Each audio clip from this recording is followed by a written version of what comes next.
지금 추미애 장관 이야기를 더 계속해 볼게요. 오늘 국회에 청문 요청안, 인사청문 요청안이 제출됐다고 해요. 시간상으로 보면은 20일 이내에 청문 절차를 마쳐야 됩니다. 근데 그 20일 이내라는 게 저번에도 보셨지만 조국 장관 관련해서도 그 해석을 놓고 막 엄청 억지 부렸었잖아요. 인사 청문 보고서까지 채택하는 데 걸리는 시간이에요.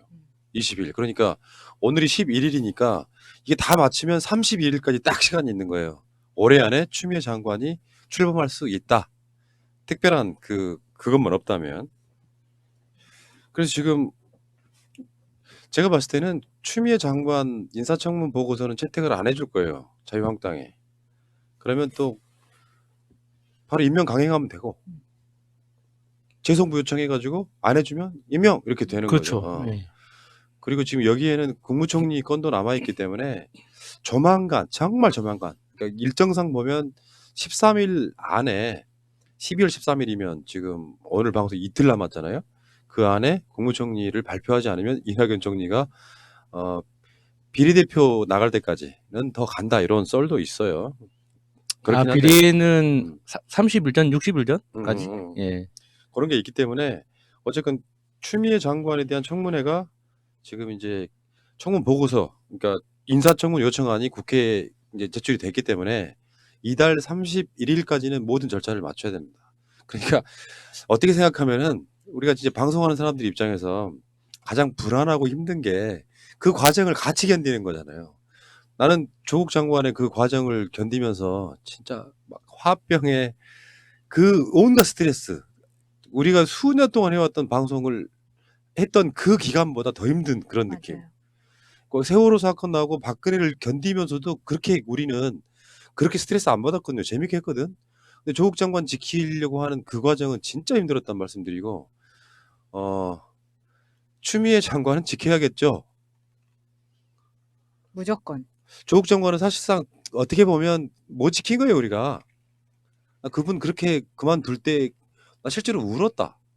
근데 조국 장관은 정말 우리나라 정치사에서 보기 드문 사례죠. 전 언론과 야당이 그렇게 일사불란하게 한 목소리로 이 사실이 아닌 것까지 총동원해서 한 개인과 그 가족을 그렇게 후드려 팰 수 했던 그런 건 사실 우리나라 정치사에 있었던가 싶습니다. 그러니까 유례가 없었던 거고 앞으로도 없을 거예요.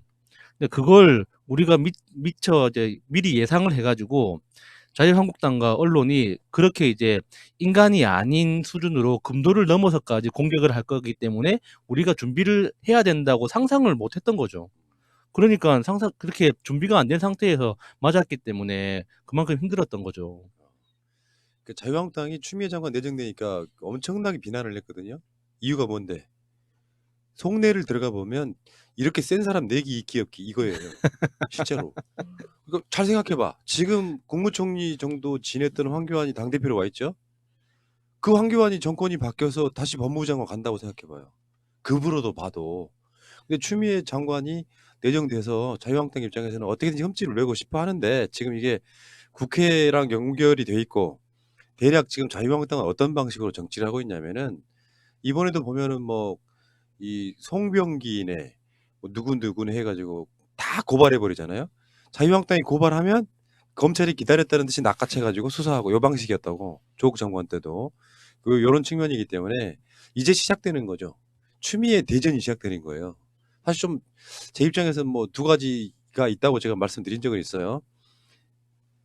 추미애 장관 내정자를 조국 장관 털듯이 털 수 있을까? 검찰이? 더 리스크가 커지거든. 그래서 그냥 대충 넘어가려고 하지 않을까 이런 심리도 있고. 근데 개혁 당하기 싫으면 그냥 에라 모르겠다고 막 팔 저으면서 무조건 막 난도질 해버릴 수도 있다. 어느 쪽이 가깝다고 봐요? 이제 포기했다고 봅니다. 그러니까 조국 장관만큼 안 할 거면은, 그러니까 조국 장관 때만큼 하지 않을 거면은 안 하는 게 낫거든요. 어중간하게 할 거면 어차피 역공을 당할 거니까. 그래서 일찌감치 포기를 한 것 같아요. 지금 언론에서 추미애 장관의 어떤 흠집을 찾아내기 위해서 이것저것 막 사소한 것들을 막 흘리고 있는데 없어요. 없으니까 지금 뭐 굉장히 뭐 논문 몇 가지 그렇게 정말 이 장관 낙마시키기에는 이렇게 너무 작은 것들만 지금 나오고 있는데 있었다면 만약에 이게 뭐 도덕적으로든 뭐 법적으로든 문제가 될 만한 게 그러니까 실형을 살 만한 게 아니라 그냥 윤리적으로 국민 감정적으로라도 어떤 꼬투리를 잡을 만한 게 있었다면 진작에 나왔겠죠.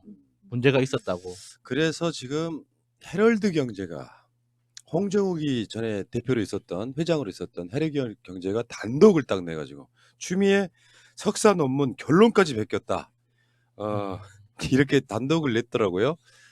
근데 그게 굉장히 오래전 얘기잖아요. 2003년의 이야기예요. 지금 2019년이고 무려 16, 7년 전 이야기입니다.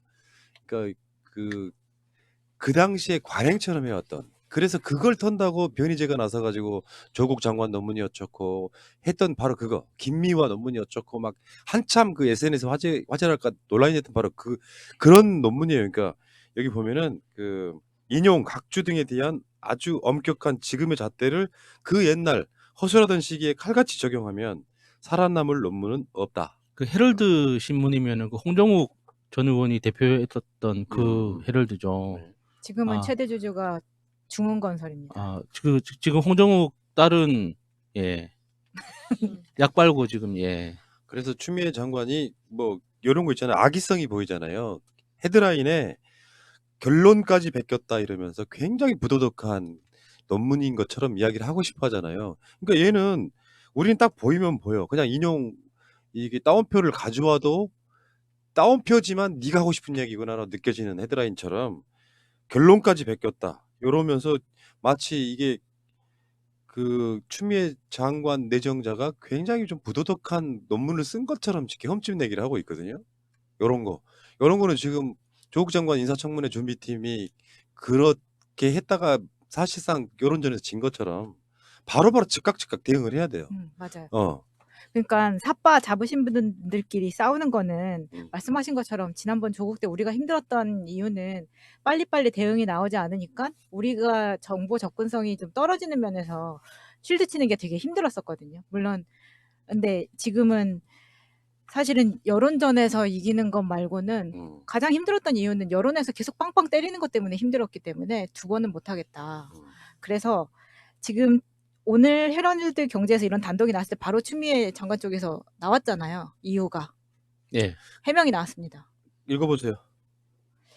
2003년 석사학위 논문은 통일외교통상위원회 의정활동 등을 바탕으로 WTO 하에 농촌 발전 정책에 대한 후보자의 진지한 전략 구상과 정책 제안을 담고 있다. 2003년 당시는 연구윤리 지침 등 학계의 논문 작성 기준이 정비되기 전이다. 정비된 게 2007년 2월입니다. 그 전에 있었던 일이고 일부 문제되게 되는 부분에 대해서는 당시 및 현재의 기준을 바탕으로 논문을 검토한 후 말씀드리겠다라고 이야기를 했습니다. 근데 이런 거 있어요. 논문 표절 그러면요. 그 전희경처럼 아예 내용을 똑같이 쓰는 경우도 표절이고 그래서 그쪽은 완전히 그 석사학위 자체가 취소돼 버렸잖아요.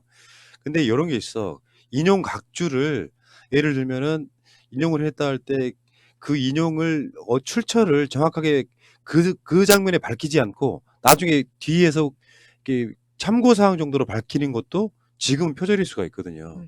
그러니까 그렇게 써왔던 관례들이 있어가지고 또 예를 들면 결론도 어떤 논문에서는 이러이러한 결론을 냈다라고 인용해가지고 쓰는 것도 이제 그때 인용 각주 달고 이러는 그 형식상의 문제 때문에 상당히 말이 많아서 지금 정비가 된 거예요. 그러니까 아무 내용도 없이 이런 것들을 논문을 써가지고 무슨 학위를 가져왔다 이런 게 차원이 아니고 형식상의 문제인 경우가 굉장히 많습니다. 그리고 이때는 다 이렇게 썼어요.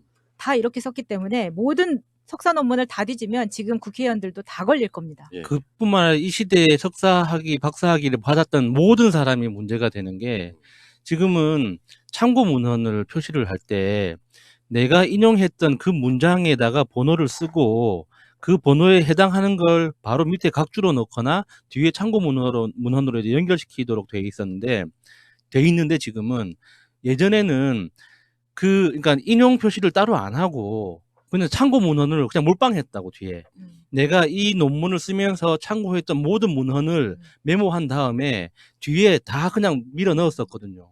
그래서 글쓰기도 굉장히 글쓰기의 자유도가 높았단 말이죠. 근데 그것 때문에 그러니까 이 표절 논란이 계속 일어나니까 이제 연구윤리라는 어떤 그런 기준이 생기고 지금의 기준이 만들어진 거예요. 근데 지금 헤럴드에서 지금 찝어내는 것처럼 추미애 장관 후보가 어떤 논문에서 표절을 했는지 아니면 본인의 논문에서 표절을 했는지 이런 것들을 찾아낸 것은 본인들이 찾아낸 게 아닙니다. 그 논문 뒤에 붙어있는 각주에서 찾아낸 거기 때문에 충분히 그걸 다 써놨기 때문에 이런 보도가 나오는 거거든요. 그러니까 그때 기준으로는 아무 문제가 될 수 없었다는 것. 이렇게 치면은 세종대왕이 한글 창제한 것도 지금으로 치면 연구 다 채가게 한 거예요. 세종대왕이. 아, 자, 그러니까 어쨌건 지금으로서 보면은 흠집 낼 게 일단은 초장인데요. 오늘부터 나오는 여러 가지 보도들이 이제 이런 것도 있잖아요. 검찰 발도 있을 거예요.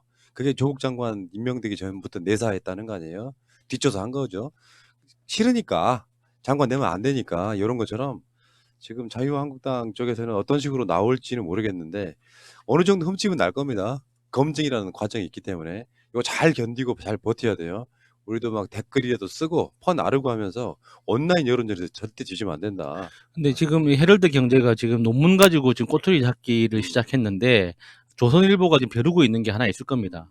이 논문 이번에 이제 그 문제 삼은 논문이 이 추미애 의원이 재선 의원 때 재선 이렇게 두 번째 당선돼 가지고 의정 활동할 때 썼다고 알려져 있는데 그때 초선 때인가 재선 때 술자리에서 잣 같은 조선일보라는 이 표현을 써가지고 조선일보가 한번 발끈했었거든요. 그 기억을 조선일보가 다시 꺼내가지고 어떤 자질 논란, 도덕성 논란으로 이렇게 확대 재해석하지 않을까 싶어요. 예. 자, 인용한 것을 이제 형식상의 문제로 표절이다라고 이렇게 지금 단독 박아서 나 진짜 그놈의 단독 예라 이씨. 여기 그 표절 알아보는 건 프로그램이 있다면서요. 요거 집어넣어보고 유사한 그 내용 논문들을 쫙 찾아낼 수 있는 데이터베이스가 지금은 있대요. 그러니까 뭐 그런 논문 데이터베이스 비교는 전희경에게 가서 알아보시고요. 그러니까 전희경 전문가 아니겠습니까? 네. 그건 복사학이라고. 네. 자, 알겠습니다. 그 이야기는 여기까지. 어쨌건 추미애 장관에 대한 검증이 좋은 말로 검증이지 이제 흠집 내기가 시작됐다 이렇게 말씀드리고 싶네요.